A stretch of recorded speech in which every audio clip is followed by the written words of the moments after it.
लिए। जैसे ही मुंह में डाला ना तो याद आया आज भगवान को भोग नहीं लगाया। अब मुंह में कोर है।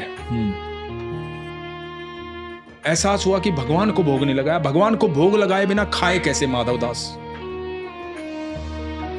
अब उसको उगल भी नहीं सकता क्योंकि वो संतों का झूठा है और संतों के भीतर कृष्ण दिखते हैं। संतों की महिमा अलग है, संतों का सम्मान अलग है, कृष्ण के समान है सारे संत।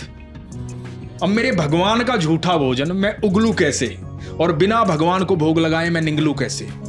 शाम से रात हो गई, मुंह ऐसे ही बंद है, आंखों से लगातार अश्रु बह रहे हैं। रात बीतने लगी, लगातार रो रहे हैं, ना उगल सकते हैं ना निगल सकते हैं। रोते रोते सुबह हो गई, बैठे हुए वहीं, बाकी सारा जो भोजन है वो रखा हुआ है और ये मुंह में एक कोर है। लगातार रो रहे हैं, कृष्ण को याद कर रहे हैं। कहते हैं कि भगवान साक्षात प्रकट हुए। भगवान ने कहा माधव क्या बात है, क्यों रो रहा है? तो इशारे से बता रहे हैं भोग नहीं लगाया प्रभु, गलती हो गई, क्षमा कर दो। निगल नहीं सकता, उगल नहीं सकता, संतों का झूठा है, सबके भीतर आप हैं। तो भगवान ने कहा कि माधव ला मेरे हाथ में दे। माधव ने कहा कि नहीं प्रभु, अपना झूठा आपको कैसे दे सकता हूं?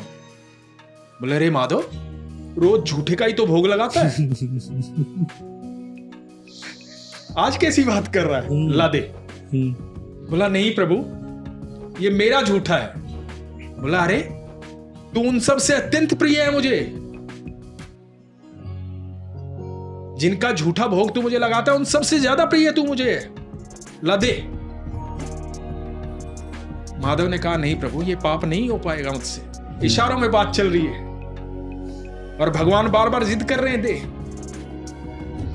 माधव की सुबकी आ रही है, रो रहे हैं, आंखें लाल हो गई है रो रो करके, मुंह नहीं खोल पा रहे हैं, बिना मुंह खोले रो रहे हैं।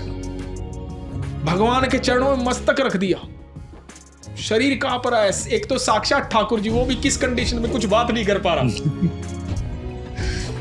स्थिति ऐसी बनी है, भगवान जिद कर रहे हैं मुझे अपने मुंह का झूठा दे। मैं भगवान को कह रहा हूं पाप हो जाएगा, मैं क्यों दूं?